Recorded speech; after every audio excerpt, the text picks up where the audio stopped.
ಎಷ್ಟು ಹೇಳ್ತಿದೆ ನೀವು ಸ್ವಲ್ಪ ನೋಡಿ. ಎಷ್ಟು ಉದ್ದ ಇದೆ ಇದು, ಒಳ್ಳೆ ಎಲೆಕ್ಷನ್ ಮ್ಯಾನಿಫೆಸ್ಟೋ ತರ ಇದೆ. ಇದನ್ನ ದಯವಿಟ್ಟು ನೀವೇ ಸ್ವಲ್ಪ ವಿವರಿಸಿ ಎಕ್ಸ್ಪ್ಲೈನ್ ಮಾಡಿ. ನಾನೇ ಹೇಳ್ತೀನಿ ನೋಡಿ. ಇದು ಸಿಲ್ವರ್ ಪ್ಯಾಕೇಜ್ ಅಂತಂದ್ರೆ ಇದು ಕುಕ್ಕರ್ ಕಾಮ್ ಅಂತ ಹೇಳ್ತಾರೆ ನೋಡಿ, ಶಾಲೋ ಕ್ಲೀನಿಂಗ್ ಅಂದ್ರೆ ಕಣ್ಣಿಗೆ ಎಷ್ಟು ಕಾಣಿಸುತ್ತೆ ಅಷ್ಟು ಕಸ ಗುಡಿಸೋದು. ಆಮೇಲೆ ವಾರ 3 ಸಲ ಮಾತ್ರ ಮಾಪಿಂಗ್, ಮತ್ತೆ ಬರೀ ಸ್ಟೀಲ್ ಪಾತ್ರೆ ತೊಳೆಯೋದು, ಕ್ರಾಕರಿ ಅದನ್ನೆಲ್ಲ ತೊಳೆಯೋದು. ಇದರ ರೇಟು ಮಂತ್ಲಿ 3000. ಇಷ್ಟಕ್ಕೆ 3000. ಹೌದಮ್ಮ, ಅದು ಸಿಲ್ವರ್ ಪ್ಯಾಕೇಜ್. ಮತ್ತೆ ನೆಕ್ಸ್ಟ್ ಇಸ್ ಗೋಲ್ಡ್ ಪ್ಯಾಕೇಜ್. ಅದರಲ್ಲಿ ನಾನು ಬಗ್ಗಿ, ಮಂಚದ ಕೆಳಗೆ ಕಸ, ಬಾಗಿಲು ಹಿಂದೆ ಕಸ, ಕಬರ್ಡ್ ಹಿಂದೆ ಕಸ ಎಲ್ಲ ಗುಡಿಸ್ತೀನಿ. ಸರಿ. ಇನ್ನ ಮಾಪಿಂಗ್ ಇರುತ್ತೆ. ಆಮೇಲೆ ಕ್ರಾಕರಿ ಪ್ಲಸ್ ಪಾತ್ರೆ ಅದೆಲ್ಲಾನು ತೊಳಿತೀನಿ.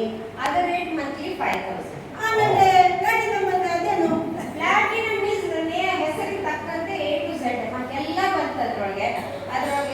ಎವ್ರಿ ಡೇ ಕ್ಲೀನಿಂಗು, ಎಲ್ಲ ಪಾತ್ರೆ ತೊಳೆಯೋದು, ಆಮೇಲೆ ಬಗ್ಗಿ ಎಲ್ಲ ಕಡೆಯಿಂದ ಕ್ಲೀನ್ ಮಾಡೋದು, ಮೂಲೆ ಎಲ್ಲ ಕ್ಲೀನ್ ಮಾಡ್ತೀನಿ. ವಾರಕ್ಕೊಂದ್ಸಲ ಮೇಲೆ ಫ್ಯಾನ್ ಮತ್ತು ಎಲ್ಲಾನು ಕ್ಲೀನ್ ಮಾಡ್ತೀನಿ. ಮತ್ತೆ ಎಕ್ಸ್ಟ್ರಾ ನಿಮ್ಗೆ ಏನ್ ಬೇಕಾದ್ರೂ ಅದು ಮಾಡ್ತೀನಿ. ಸೊ ಇದ್ರೊಳಗೆ ಎಲ್ಲ ಸೇರಿರುತ್ತೆ. ಇದು ಪ್ಲಾಟಿನಮ್. ಇದಕ್ಕೆ ಮಂತ್ಲಿ 50,000 rupees. ಇದು ನಿಮ್ಗೆ ಅರ್ಥ ಆಯ್ತಾ? ಸರಿ ಅರ್ಥ ಆಗಿಲ್ಲ. ಪ್ಲಾಟಿನಮ್ ಮತ್ತೆ ಗೋಲ್ಡ್ಗೆ ಡಿಫರೆನ್ಸ್ ಗೊತ್ತಾಗಿಲ್ಲ. ಸ್ವಲ್ಪ ಸರಿಯಾಗಿ ಹೇಳಮ್ಮ. ಸರಿಯಾಗಿ ಹೇಳ್ಬೇಕು ಅಂತಂದ್ರೆ ನಿಮ್ ಭಾಷೆಯಲ್ಲೇ ಅರ್ಥ ಸರಿ. ನೀವು ಪಾರ್ಲರ್ ಹೋಗ್ತೀರಾ? ಹೌದು. ಈ ಪಾರ್ಲರ್ ಹೋಗಿ ನಾವು ಮದ್ವೆಗೆ ಹೋಗ್ಬೇಕಪ್ಪ ಡ್ರೆಸ್ ಮಾಡಿದ್ರೆ ಅವ್ರು ಏನ್ ಮಾಡ್ತಾರೆ, ನಿಮ್ಗೆ ರೂಪಾಯಿ ಮೇಕಪ್ ಮಾಡ್ತಾರೆ, ಒಂಚೂರು ಈ ಕಡೆ ಪಿನ್ ಹಚ್ಚಿ ಹೇರ್ ಸ್ಟೈಲ್ ಮಾಡ್ತಾರೆ, ಮತ್ತೆ ಒಂದ್ ಸ್ವಲ್ಪ ಆ ಕಡೆ ಈ ಕಡೆ ಲಿಪ್ಸ್ಟಿಕ್ ಮೇಕಪ್ ಹಚ್ಚಿ ಕಳಿಸ್ತಾ ಇರ್ತಾರೆ. That is my silver package. Okay. Gold package ಅಂತಂದ್ರೆ ನೀವು ಫೇಶಿಯಲ್ ಕೊಡ್ತೀರಲ್ವಾ, ಅವಾಗ ಒಂದು ಅರ್ಧ ಗಂಟೆ ಮೇಲೆ ಮಸಾಜ್ ಮಾಡ್ತಾರೆ, ಒಂಚೂರು ಬ್ಯಾಕ್ ಮಸಾಜ್ ಮಾಡ್ತಾರೆ. ಅದು ಮೈ ಗೋಲ್ಡ್. ಸರಿ, ಅದು ಗೊತ್ತಾಯ್ತು. ಪ್ಲಾಟಿನಮ್ ಅಂತಂದ್ರೆ ಫ್ರಮ್ ಹೆಡ್ ಟು ಟೋ ನಿಮ್ಗೆಲ್ಲ ಇರುತ್ತೆ ನೋಡಿ, hair style, whole body waxing, pedicure, manicure, facial, everything is included in that. That is called platinum. ಅರ್ಥ ಆಯ್ತಾ? ಇವಾಗ ಸರಿ ಅರ್ಥ ಆಯ್ತು. ಪ್ಲಾಟಿನಮ್ಮೇ ಮಾಡೋಣ. ಏನೇ ಸೆಲೆಕ್ಟ್ ಮಾಡಿ ಒಳ್ಳೆ ಇಟ್ಕೋ. ಸರಿ ಅಮ್ಮ, ಪ್ಲಾಟಿನಮ್ಮೇ ಇರಲಿ. ಆದ್ರೆ ನಮ್ಮನೆಯಲ್ಲಿ ಸ್ವಲ್ಪ ಬೆಳಿಗ್ಗೆ ಬೇಗ ಕೆಲಸಕ್ಕೆ ಬರಬೇಕು. ನಾನು 9 ಗಂಟೆಗೆಲ್ಲ ಆಫೀಸ್ಗೆ ಹೋಗ್ತೇನೆ. ಸರ್ ವರ್ಕ್ ಫ್ರಮ್ ಹೋಮ್, ಅವರಿಗೆ ಡಿಸ್ಟರ್ಬ್ ಆಗಬಾರ್ದು. 9 ಗಂಟೆಯೊಳಗೆ ಎಲ್ಲ ಕೆಲಸ ಅವ್ರಿಗೆ ಏನು ಡಿಸ್ಟರ್ಬ್ ಆಗಲ್ಲ, ಅವ್ರು ಚೆನ್ನಾಗಿ ನೋಡ್ಕೊತೀನಿ. ನೀವೇನು ಸರಿ, ಅದೆಲ್ಲ ಇದೆ. ಅದನ್ನ ಇನ್ನೊಂದು ಮಾತು ಹೇಳ್ತೇನೆ, ಮಿಕ್ಕಿದ ದಿವಸ ಬೇಗ ಬಂದರೆ ಭಾನುವಾರ ಮಾತ್ರ 9 ಗಂಟೆ ಬೇಗ ಬರಬೇಕು. That is my rest day. ಭಾನುವಾರ ನಿಮ್ಗೆ ರೆಸ್ಟ್ ಇರಲ್ಲಮ್ಮ, ನಂದು ರೆಸ್ಟ್ ಡೇ ಉಂಟು.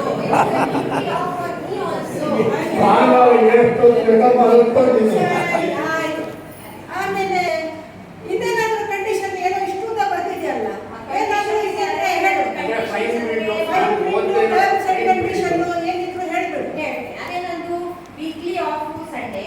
ಸರಿ. ಮಂತ್ಲಿ ಒಂದ್ಸಲ ಸಿಕ್ ಲೀವ್ ಇರುತ್ತೆ. ಸರಿ. ವರ್ಷಕ್ಕೆ ಒಂದ್ಸಲ 1 ಮಂತ್ ಬೋನಸ್.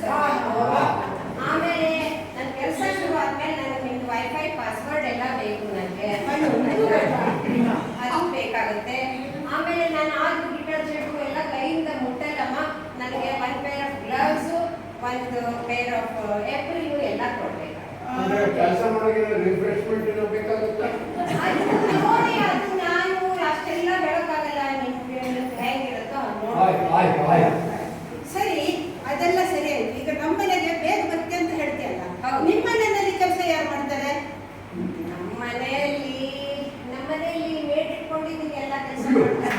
ನಿಮ್ಮನೆಯಲ್ಲಿ ಬೇಡ ಇಟ್ಕೊಂಡು ಅದೇ ಕೆಲಸನ ಇಲ್ಮದೆ ಯಾಕೆ ಮಾಡ್ತೀಯಾ? ನನಗೆ ನಮ್ಮ ಮನೆಯಲ್ಲಿ ಅದೇ ಎಲರ್ಜಿ. ಮನೆಯಲ್ಲಿ ಎಲರ್ಜಿ ಇದನ್ನು ಹೊಸದಾಗಿ ಕೇಳ್ತಾ ಇದ್ದೇನೆ. ಮನೆ ಎಲರ್ಜಿ ಅಂದ್ರೆ ಏನು? ಮನೇಲಿ ಎಲರ್ಜಿ ಅಂದ್ರೆ ನನಗೆ ನಮ್ಮ ಮನೇಲಿ ಮದರ್ ಇನ್ ಲಾ ಇದ್ದಾರೆ. ನನಗೆ ಮದರ್ ಇನ್ ಲಾ ಎಲರ್ಜಿ. ಸರಿ, ಅದೆಲ್ಲ ಸರಿ. ನೀನು ಮೊದಲಿನ ಮನೆ ಕೆಲಸ ಯಾಕೆ ಬಿಟ್ಟಿ? ಆ ಮನೆಯಲ್ಲಿ ನನಗೆ ಆ ಸರ್ ಇದ್ರಲ್ಲ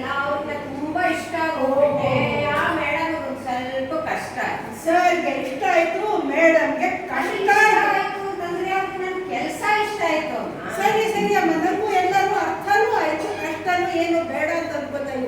ನೋಡೋಣ, ನೀನು ಇವಾಗ ಸದ್ಯಕ್ಕೆ ಹೋಗ್ಬಿಟ್ವಾ, ನಾವು ಡಿಸ್ಕಸ್ ಮಾಡಿ ಡಿಸಿಷನ್ ಏನು ಅಂತ ಆಮೇಲೆ ಹೇಳ್ತೀನಿ. ಸರ್ ನಿಮ್ದು ತುಂಬಾ ದಿವಸ ಡಿಸಿಷನ್ ಪೆಂಡಿಂಗ್ ಇಡೋಗಿಲ್ಲ ನೀವು. ನನ್ಗೆ ಇನ್ನೂ 3 ಆಫರ್ ಇದೆ. ನೀವು ಆದಷ್ಟು ಬೇಗ ನನಗೆ ತಿಳಿಸ್ಬೇಕು. ಆದಷ್ಟು ಬೇಗ ಡಿಸಿಷನ್ ಬರ್ತೀನಿ. ಸರಿ. ಯೋಚನೆ ಮಾಡಿ ಬೇಗ ತಿಳಿಸಿ. ಬರ್ತೀನಿ.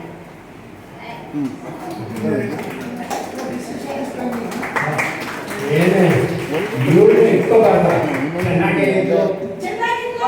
ನಾನು ನಿಮ್ದು ಅವ್ರು ಎಲ್ಲ